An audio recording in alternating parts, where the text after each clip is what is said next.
is this possible? After Attack on Titan's final episode this week, the staff over at MAPPA have done it again, or shall I say the people working on this series, as the director of this episode specifically requested for people to thank the staff, and as well with comments from last week's video pointing out why I should thank the staff. Yeah, I admit I was probably wrong and shall now be doing that from now on. However, oh my god, we have to break this one down. From beginning to end, this was a phenomenal episode. So if you enjoy Jujutsu Kaisen, Demon Slayer, One Piece, or Chainsaw Man, then my friends, this is the channel for you. We cover all sorts of seasonal anime here on the channel. Get subscribed, drop a like on the video, and help spread the holy gospel of anime. This episode starts with Jogo falling, knowing apparently for a long time, but didn't expect something. My guess is that Sukuna also likes tall women with big butts, but that's just a theory. Other than that, Megumi and Toji face off, as Megumi uses Rabbit Stampede as he notices that Sukuna's aura has appeared, prompting Megumi to run frantically as Toji takes out rabbit after rabbit. So Toji gives chase as Megumi seemingly cannot escape even his rabbits, who, by the way, are cute but also terrifying. Look at those moves. But even then, Toji ends up wiping out all the poor little wabbits.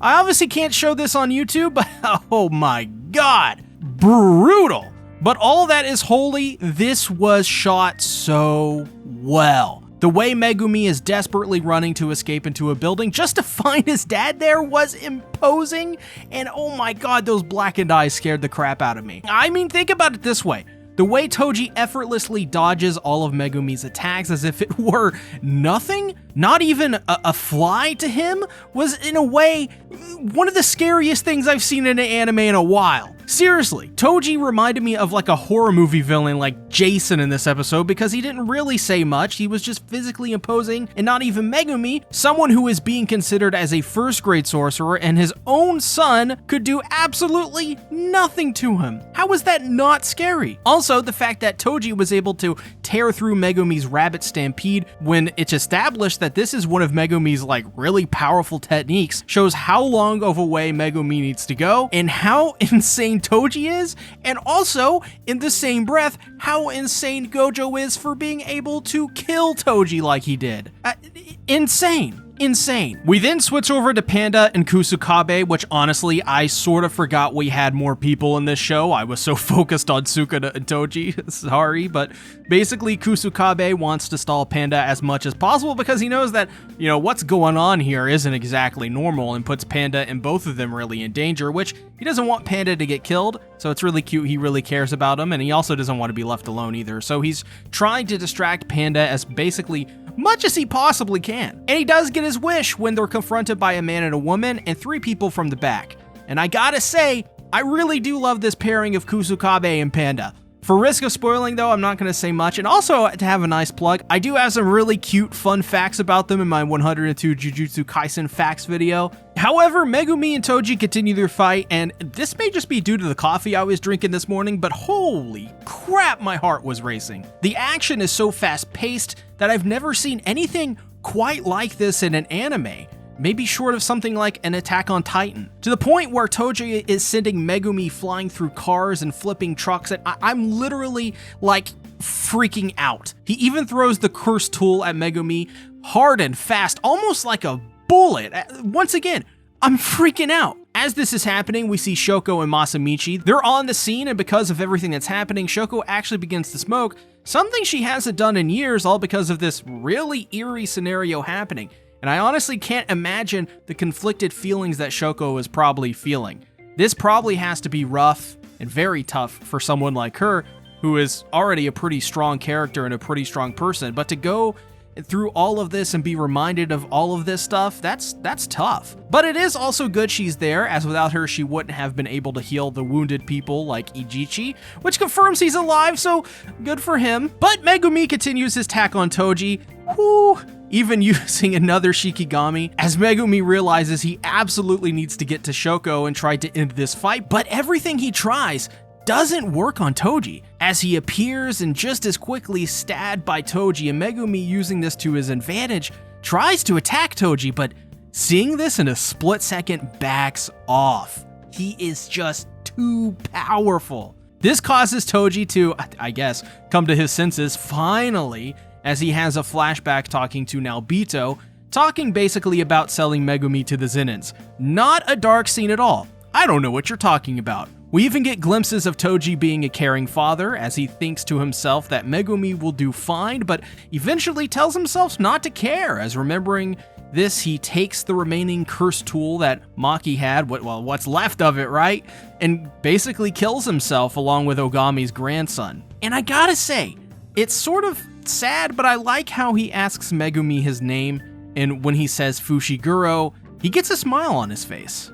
If there is one thing that's true, Megumi chose his father's name, and that to Toji makes him happy and proud to know he sees himself as a Fushiguro. It's really touching, honestly, and sort of underrated, in my opinion. Not as touching as Haruta still being alive and slashes Megumi.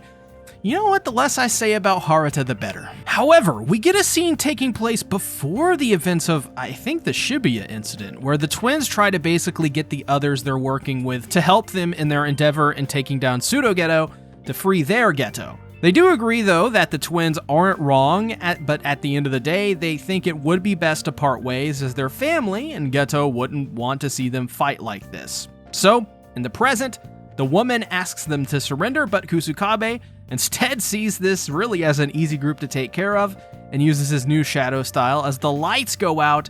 Oh my lord, and something truly insane occurs. My friends, before we even get to this section of the video, if you haven't already, please do drop a like on the video, subscribe. This is hype. So if you could, please support me. I would greatly appreciate it. Sukuna versus Jogo is underway. The main event we've all been waiting for, as just, wow, this is insane. The fight is just as fast-paced as Toji versus Megumi, but I think arguably way more intense somehow. Jogo is minced into pieces several times, not able to land a hit on Sukuna as he's sent skidding across bridges and cars as he recalls Ghetto telling him that he's an 8 or a 9 out of the Sukuna's fingers and strength scale, whatever that means. Jogo then uses the magma hands to grab onto the buildings to hit Sukuna, but it just doesn't work as he basically T-poses, asserting his dominance. Jogo now down and out and with a broken jaw, it switches over to Kusukabe and Panda as they witness a building explode in a scene I've never quite seen in an anime, maybe ever? Jogo uses his technique to create a giant flame ball orb that looks almost like a miniature star or death ball as he goes to launch it at Sukuna.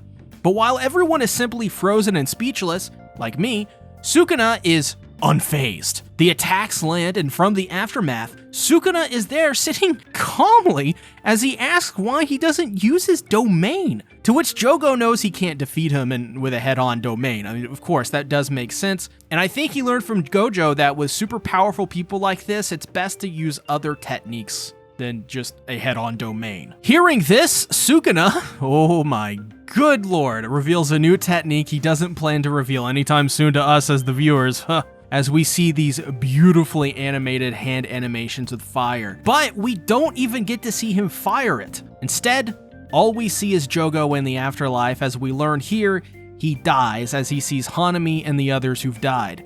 And just like in any anime where a death happens, he wishes to meet them all again in another life. But of course, not being a human. He doesn't absolutely ever want to be a human, of course. Very in character for Jogo. Even so, Sukuna invades his own death, which that's powerful.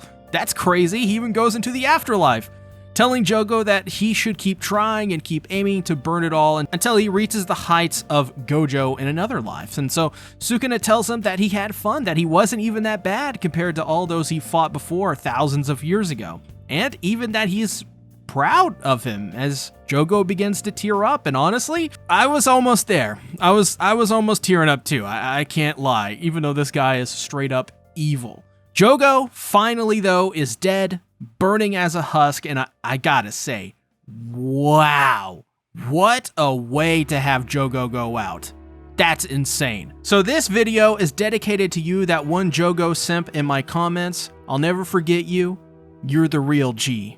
All the while, Urame reveals herself to Sukuna. Also, is this the voice actress of Yelena in AOT? It sounds really similar to her. But this surprises Sukuna. He seems very excited to have her back, I guess. But Haruta, after knocking out Megumi, really starts to regret what he did as some figure threatens Haruta's life. I honestly kind of hope at this point Megumi doesn't wake up. Not die. No, I don't want him to die. Just sleep for a little while longer. Let Haruta get what's coming. So, I mean, wow. This episode had insane animation. The fight with Toji and Megumi was very special and very well done. And of course, the Sukuna versus Jogo fight, it clapped. And honestly, you gotta clap. You just gotta clap for that.